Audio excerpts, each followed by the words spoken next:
Bonjour à tous. Merci d'être avec nous ce matin pour cette séance matinale. Euh, Ça nous fait très plaisir d'être avec vous pour vous présenter des parties importantes de la réforme en vous donnant des détails pédagogiques et puis ce que nous vous proposons. Je vous présente le docteur Belaïch Bonjour. et moi je suis Oumam El Jordi, donc nous sommes les responsables pédagogiques de Conf Khalifa. Et donc c'est parti pour cette conférence.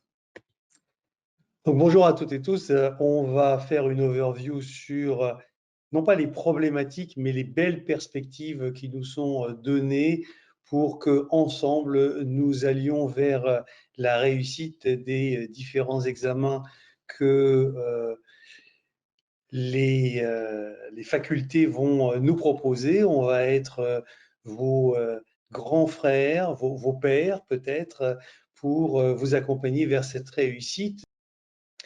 Donc, on va commencer par les écos et je voudrais vous rappeler un peu l'historique des écos.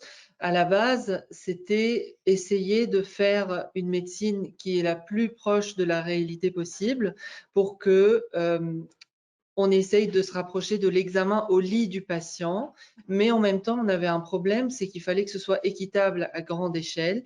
Et c'est le professeur Arden qui a inventé les écos et qui a essayé de sortir une grille d'évaluation standardisée pour qu'on puisse évaluer un grand nombre d'étudiants. Et donc, il y a des compétences qui seront à évaluer, et c'est de là que partent toutes les rédactions d'écos qui sont en cours.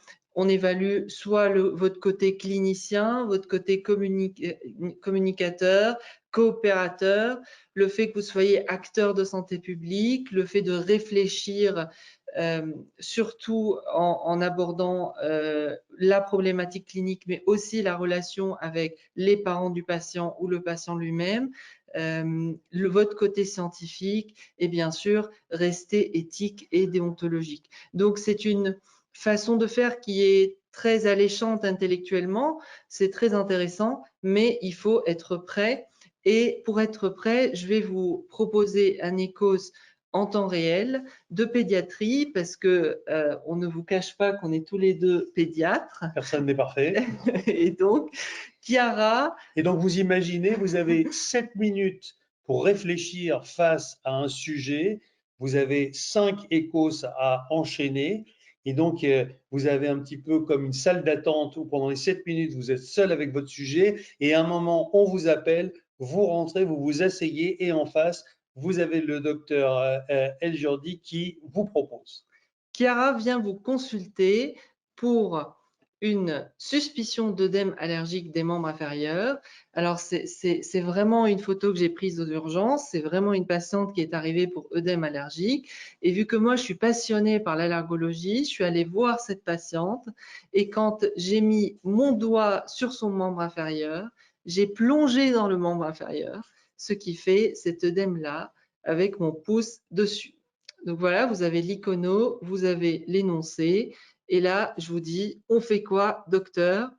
Et donc, vous devez expliquer aux parents, du coup, de votre démarche diagnostique, faire l'interrogatoire, vous permettant de proposer une prise en charge adaptée. Donc ça, c'est ce que vous avez dans votre papier que vous avez analysé pendant quelques minutes avant d'être face à moi pendant les 7 minutes fatidiques.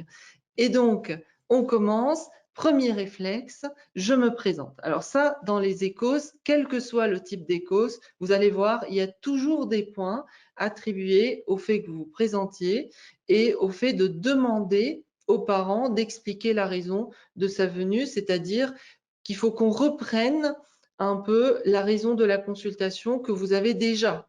Mais il faut reprendre ceci à l'oral quand vous êtes face à votre évaluateur. Et rien qu'avec ça, vous avez déjà gagné quelques points sur 100. Donc ça, c'est sous-cortical. Tout le monde doit avoir ses 5 points sur 100. Bonjour, je suis le docteur machin et je viens vers vous pour prendre en charge votre enfant parce que manifestement, il a une partie de son corps qui est gonflée. Et donc, deuxième réflexe, nous, quand on passait les ECN en mode rédactionnel, on avait des tiroirs, c'est-à-dire que devant une telle question, il fallait qu'on sorte tous les éléments qu'on mettait en rédactionnel sur le papier et qui était liée à cette question qui est elle-même liée à un item et à un rang au sein d'un item. Et donc là, dans les écosses, faut pareil avoir des tiroirs. Et donc devant un enfant, je suis en mode pédiatre et le pédiatre, il précise l'âge de l'enfant si ce n'est pas précisé dans l'énoncé. Là, ça n'était pas le cas. C'est très important parce que ça peut changer le pronostic de certaines pathologies. Ça peut nous orienter, notamment en infectiologie pédiatrique. Vous savez, par exemple, qu'à l'âge de 3 ans, on ne peut pas avoir une angine à streptocoque. Donc voilà, il y a des choses en pédiatrie. Le mycoplasme, par exemple, c'est un germe qui fait des pneumonies, pas possible avant 3 ans aux épreuves dématérialisées nationales. Donc, une fois qu'on a dit ça, on sort âge de l'enfant, le carnet de santé, essentiel en pédiatrie, même si le parent va vous dire « je l'ai oublié une fois sur deux ». Ensuite, les antécédents familiaux, les antécédents personnels. Est-ce que cette patiente a des allergies connues? Qu'en est-il de sa croissance staturo-pondérale? Les vaccinations et le dernier pas connu. Quelle que soit la thématique proposée, il faut sortir ce tiroir pédiatrie face à un enfant. Et là, vous avez déjà gagné 25 points. Du coup, 25 plus 5, vous avez 30 points sur 100. Vous n'avez pas encore abordé la problématique du jour. C'est juste la méthodologie, mon tiroir pédiatrique. Et tout ça, c'est en moins de 2 minutes parce que je vous rappelle que sur la grille de correction, dès que vous dépassez le temps attribué aux questions que vous êtes censé poser, vous perdez la moitié ou le 3/4 des points attribués à la question. D'accord? Alors ça, c'est vraiment une différence par rapport à vos aînés qui, eux, entre guillemets, n'avaient qu'à cocher la bonne ou ne pas cocher la mauvaise réponse.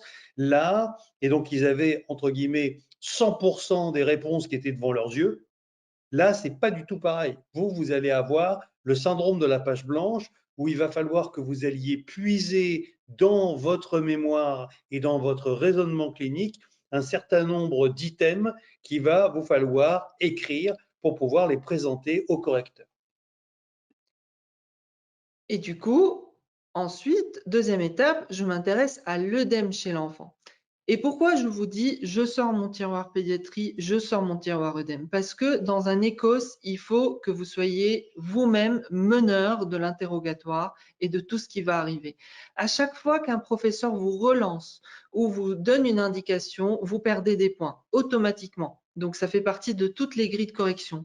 Donc je suis maître de la consultation, je dis tout ce que j'ai à dire et je sors étape par étape. La procédure que j'ai déjà intégrée parce que je me suis déjà entraînée. Et donc là, j'ai un œdème chez l'enfant. Est-ce qu'il prend le godet? Est-ce qu'il prend pas le godet? Visiblement, sur ma photo que je vous ai mis à disposition, clairement, il prend le godet. Donc, ça ne peut pas être un œdème allergique ici. Ensuite, du coup, œdème qui prend le godet chez l'enfant. Chez l'adulte, je m'intéresserai beaucoup plus à une cardiopathie, à une hépatopathie. Chez un enfant, c'est beaucoup moins fréquent, mais quand même, je pose la question au cas où. Il y a des points là-dessus. Qu'en est-il de la DURS de l'enfant? Parce que je commence à avoir une idée de mon diagnostic, première cause d'œdème prenant le godet chez l'enfant, depuis quand et par ailleurs, comment va l'enfant? Et ça, c'est une question très essentielle parce qu'à chaque fois que vous allez tomber sur une grille de pédiatrie, on va vous dire aspect toxique de l'enfant, altération majeure de l'état général, vous vous crispez, vous hospitalisez, vous surveillez, même si en soi, il vient pour quelque chose qui vous paraît un peu banal. Un enfant altéré est toujours à prendre au sérieux et donc toujours je demande est-ce qu'il va bien? Est-ce qu'il mange par ailleurs? Est-ce qu'il respire bien? Est-ce que tout le reste se passe bien? Tout ça en moins de 4 minutes et là, j'ai gagné 10 points sur 100. Donc, ensuite, je me rapproche beaucoup plus de mon diagnostic et je dis aux parents, je pense que devant ce syndrome œdémateux qui prend le godet, donc je rappelle le nom du syndrome, il y a des points là-dessus, je dis pas comme ça, c'est un syndrome néphrotique, je pense que c'est un syndrome néphrotique, je fais une petite synthèse avant de donner mon diagnostic et ensuite, je vais aller préciser qu'est-ce que je vais faire pour essayer d'orienter encore plus mon diagnostic et je vais dire il est impératif de faire une bandelette urinaire. Sachez que quand j'évoque le diagnostic de syndrome néphrotique, ça c'est du rang A par exemple. Le fait de faire une bandelette urinaire, c'est du rang B. Donc, vous voyez que quand vous allez travailler vos connaissances, le fait de maîtriser ces connaissances, c'est indispensable pour un bon Écosse, mais ça ne suffit pas. Il faut aller compléter. Et il faut vraiment être dans l'interactivité, comme je viens d'interrompre actuellement, par exemple, vous-même. Il faut savoir que certains personnes qui vont vous interroger vont vous interrompre en disant, mais docteur, est-ce que c'est grave? C'est là où vous êtes meneur et c'est vraiment l'important parce que jusqu'à présent, l'étudiant a toujours été dans un rôle de quelqu'un qui subit un examen. Là, vous n'allez pas subir un examen. Les confs Khalifa vont vous apprendre à mener un examen et à être les protagonistes principaux, les acteurs principaux de cet examen. Et donc, vous allez vous mener et aller vers cette note principale parce que sur les questions qui ont été posées avant, est-ce que ça prend le godet? À chaque fois, la personne vous répond. Donc, elle va vous dire oui, non, oui, non. Et parfois, ils peuvent dire oui, mais je ne suis pas sûr. Et donc là, c'est important que dans l'interrogatoire que vous meniez, vous soyez, comme on dit, semi-directif, c'est-à-dire qu'il faut absolument ne pas avoir peur de leur couper la parole pour aller, parce que le temps vous est compté, pour aller vers un diagnostic optimal. Et donc, ce qui se passe, c'est que quand vous demandez la bandelette urinaire, dans les échos qui sont actuellement en train d'être faits dans les différentes facultés, l'évaluateur prend un pot préparé d'avance qui était caché au début. Et donc, vous ne voyez pas le pot de bandelette urinaire. Quand vous le demandez, il le sort. Si vous ne le demandez pas, il ne le sort pas. Et là, Il est donc caché, hein, c'est bien ça. Hein. oui. Et du coup, une fois que le pot est sorti, il vous dit, voilà, et ça c'est l'aspect vraiment nouveau de l'évaluation avec les échos, il faut que vous puissiez manipuler des urines, analyser une bandette urinaire, idem pour une ponction lombaire, il faut savoir choisir l'aiguille avec laquelle je fais ma ponction, comment désinfecter, comment faire. Il y a un vrai travail sur les mannequins, sur le côté vraiment pratique et réalistique de la réalisation des examens. Et ensuite, du coup, là, je vous ai filmé avec une de mes infirmières préférées la réalisation d'une bandelette urinaire où donc je prends les urines, je prends ma bandelette. Donc, c'est vous qui allez faire ça pendant l'examen, on est d'accord. Exactement. Hein. Donc ça, il faut que ça colle dans les 7 minutes. Du coup, aucune hésitation. Je plonge pendant quelques secondes ma bandelette. Et ensuite, très important, temps de pause. Parce que vous allez voir, regardez ici sur le temps de lecture. Pour les leucocytes, 120 secondes. Pour les nitrites, 60 secondes. Pour l'uro, 60 secondes. Vous voyez? Donc, ici, c'est important de poser la bandelette, de la laisser reposer et ensuite derrière, j'analyse ma bandelette et pour analyser ma bandelette, il faut que je compare chaque bande à l'indice couleur qu'il y a à côté et donc là, je peux me dire que sur cette bandelette, il y a une protéinurie et il y a une cétonurie.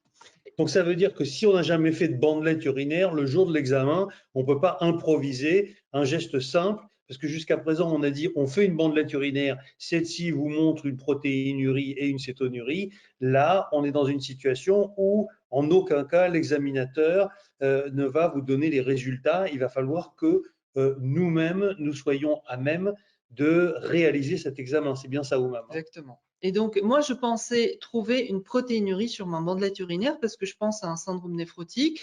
Et là, je tombe sur une cétonurie, le piège, et je me dis, bizarre, est-ce que ce serait pas un diabète bizarre? Et là, je dois me souvenir d'un élément essentiel, c'est que le rein euh, ne sort le sucre pour faire une glycosurie qu'au-delà de 2 grammes par litre, sauf s'il y a une atteinte rénale, bien sûr, autre. Et là, je trouve que le glucose est très vert, ça veut dire qu'il n'y a pas de glycosurie, et donc c'est une cétonurie seule qui, dans ce contexte, ne voudrait pas dire grand-chose à part que l'enfant n'a pas mangé pendant plusieurs heures. Et donc, Autrement dit, c'est une réalisation pratique qui vous est demandée et ça, il n'y a pas d'autre solution que soit de l'avoir vécu à l'hôpital mais c'est pas sûr que dans tous vos cursus, vous soyez amené à faire cet examen simple. En tout cas, ici, pour la protéinurie, possiblement, mais pour une ponction lombaire, pour une ponction pleurale, ça, c'est beaucoup plus aléatoire. Vous ne pouvez pas aller dans tous les stages qui vous montrent tous les examens. En vous inscrivant à Conf Khalifa, on va vous donner toutes les situations en vous les filmant, en vous les mimant pour que vous ayez une idée visuelle de ce qu'il faut faire. Et du coup, devant ma protéinurie, je dis, monsieur, je dois adresser votre enfant pour une prise en charge dans un milieu hospitalier adapté. Et donc là, c'est du rang B aussi. OK.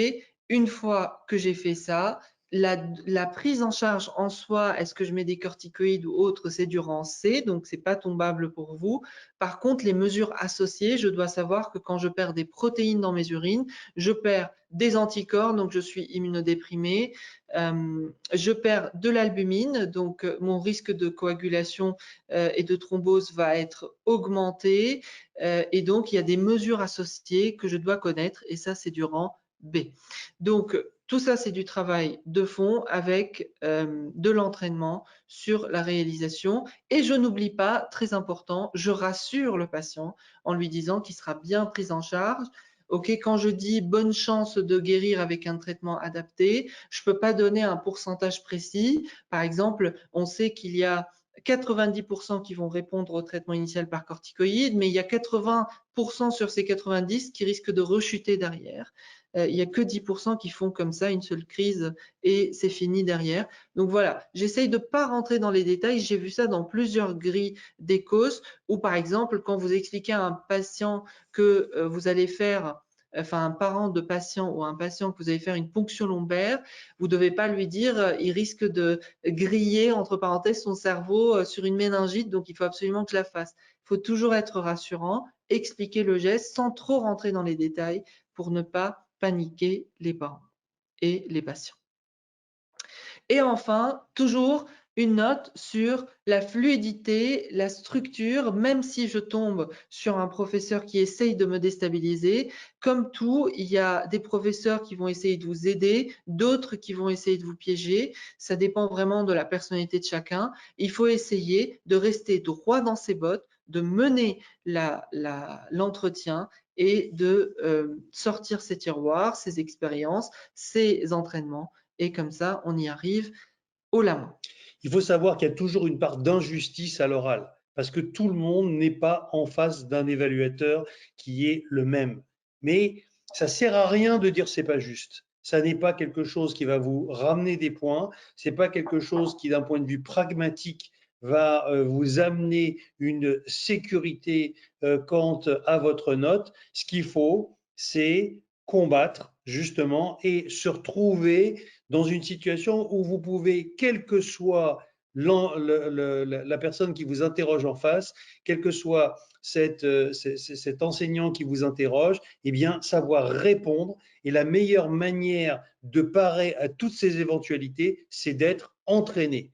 OK, bien sûr, comme on vous l'a dit, on va vous accompagner dès la DFGSM 3 pour pouvoir s'entraîner. C'est l'entraînement qui fait la différence sur ce genre d'évaluation. Et surtout, ça dépendra aussi, comme vous le savez, de la personnalité de chacun. Je suis timide, je suis euh, euh, déstabilisé face à des professeurs qui sont en train de m'évaluer versus quelqu'un qui est très confiant, qui va être plus à l'aise à l'oral. Donc, il y a tout un travail. Inspirez, vous allez voir si vous inscrivez, on s'est permis de tirer quelques questions de personnalité de scores internationaux validés pour pouvoir orienter les ateliers qu'on est en train de monter pour vous sur le travail de l'oral et le travail de l'estime de soi dès l'AD1 pour pouvoir ne pas se faire déstabiliser, quel que soit le contexte dans lequel on se retrouve.